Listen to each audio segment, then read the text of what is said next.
Know about you guys, but I've been finding that the Xiaomi phones have just been progressively getting bigger, bigger, and bigger. Which for me, bigger isn't necessarily better. I prefer a phone I can use one-handed, where I can hold it in my hand and my thumb can reach all sides of the screen, not necessarily to the top, but to the left and to the right. A trend I've been noticing with even the Redmi series, that I was hoping with the Mi series that they'd keep the same size.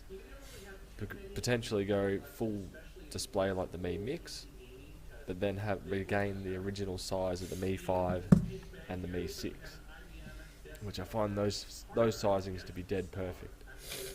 I have my fingers crossed with the Mi 8 SE that it was going to knock off Apple and be in a very small size, preferably the Mi 5, Mi 6 size, which would have been perfect for me, but I guess they didn't go that way. And as you can see in the video here, I'm comparing a Xiaomi Mi A1, which has been a bit of a test out phone.